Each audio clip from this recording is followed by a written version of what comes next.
It's a geopolitical espionage thriller, and it sort of worries about the state of the world, and with India worrying about it, and India being the protagonist.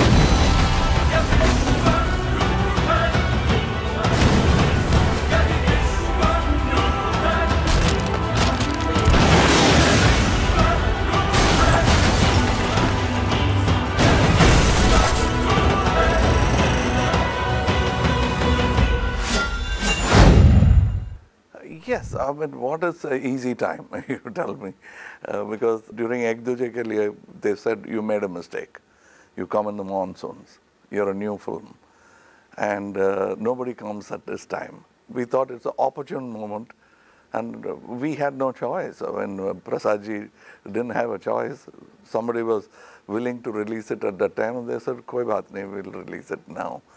And we'll have to regain the money we put in, so any time is good. But we never thought people will swim to see the film. But we are very confident about the film.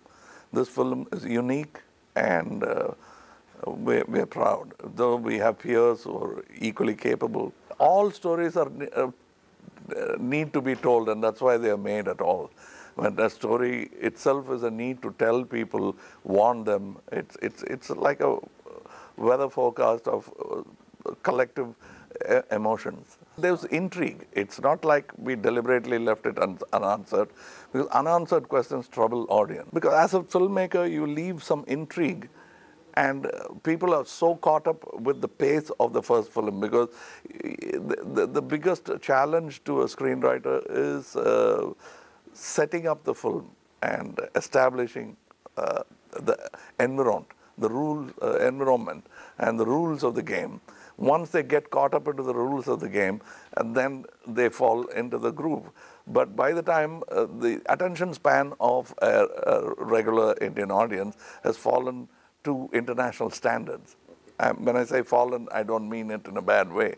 I mean it in a good way, that it's fallen to international standards, which I was hoping will happen soon. So we can have, say, succinct stories instead of 6 songs and 4 fights interspersed and disturbing the story very badly. I was so fed up of all those regular things, and we called it masala in the name of it's unhealthy food, and unhealthy for artists, unhealthy for consumption.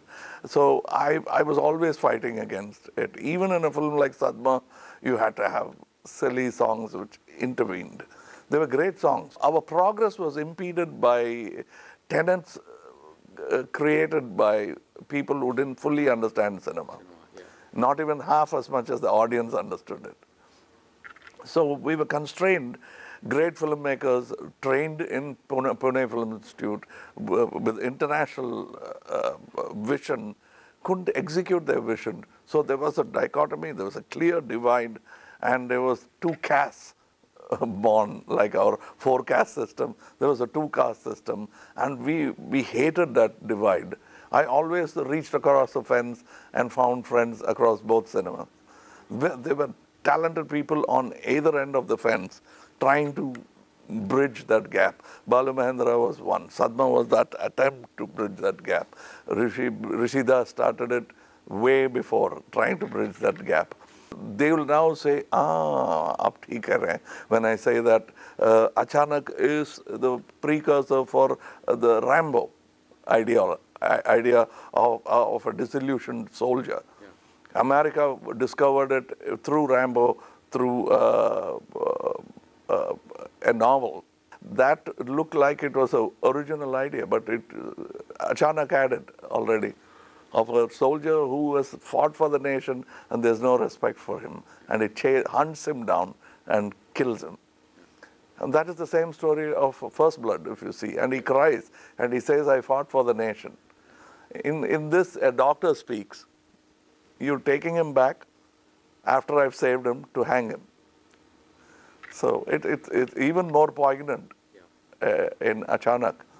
So we've had people who tried making the right kind of stories. Javed Saab tried to marry good cinema and masala cinema together. But it was a difficult pulling when people are pulling on the opposite direction. Numbers, whether it'll cross this film, that film, it'll cross the test that any discerning film audience will put it to. What we like about Vishwaroopam 2 is that it's a standalone film. You don't have to see Vishwaroopam 1. It still makes sense. It's a very difficult thing to achieve. And we have achieved it and we are proud of it. And we are bragging because we wanted the message clearly passed on. That we've done a good job. We are selling the wares and it's good. It's a good product. And we are very sure that any test that you put to as a connoisseur of good cinema, it'll pass that test. No, I never had fried agent because the moment I finish my film, I become an audience. I'm as non-committal as an audience who is willing to invest in a film. The difference between a filmmaker and a true film buff is that a true film buff invests in cinema. An opportunist filmmaker kamata hai. That's the difference between, I am a film buff. I invest in cinema. And I also make money out of it. So that is a bonus. If I make my money, it's a bonus. If I lose it, it doesn't matter. They might think I'm a bad businessman, but I have been a very successful businessman and my company is still running. It's celebrating its 30th year. Finding the finance is the most difficult one because that's where always there is a Shylock asking for a piece of his flesh. That is the difficult part for Coppola, that's a difficult part for Kurosawa, that's a difficult part for Spielberg. But Spielberg beat it with his acumen that he brought in, along with his filmmaking.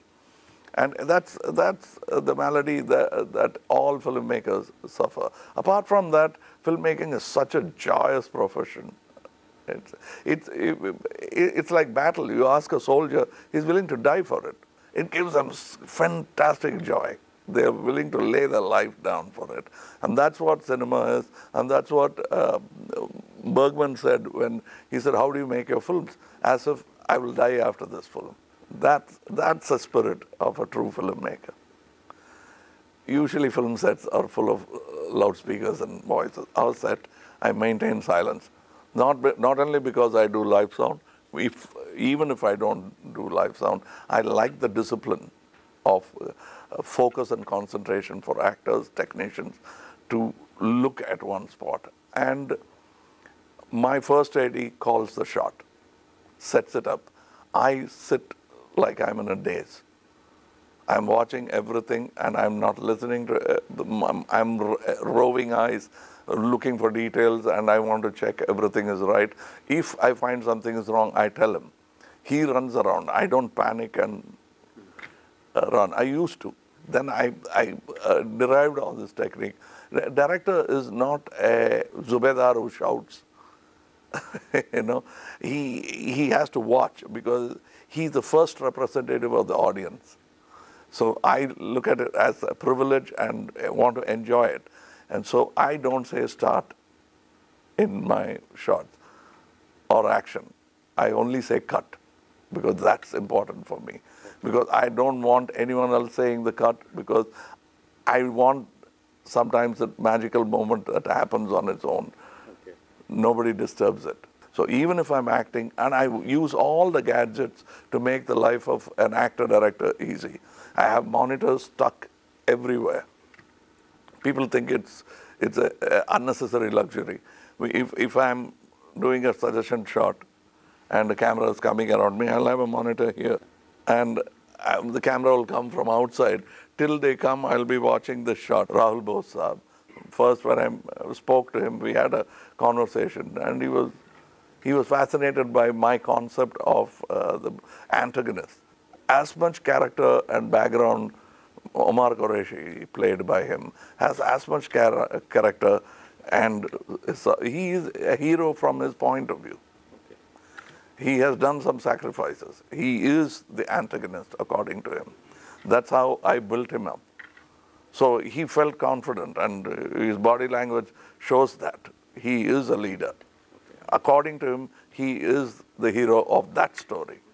And Jaideep Alawat has played it like that. And Anant Mahadevan Saab has played it like he believes strongly in what he is doing. And these are people who lay down their lives for what they believe in, even if it is wrong. So that is the confluence I liked so much.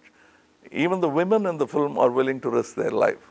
And these are special group of people. And they are dedicated people, though they are on the opposite faction. That's the beauty of a Mahabharata or Ramayana when you look at it. They're all protagonists. If you turn the dial a bit, Raman the Brahman becomes a very intriguing character who's fighting a Kshatriya from southern empire. He is fighting a wannabe king. He's already an emperor. Even look at the dials. It's fantastic. Too costly a enterprise to make mistakes and learn. So we have to read the script. We have script readings. All our actors come and sit and read, and we have a table session. We talk individually. So there is enough time to look about and see what is lacking. And this is natural because I had not given any space for romance in one. Yeah. But it has to fructify. The actual love scene happens in the climax. Okay. When they are standing in front of the now defunct nuclear bomb, okay, which is not going to, they are not even sure. They think they have won. If it doesn't explode, then I have to say sorry.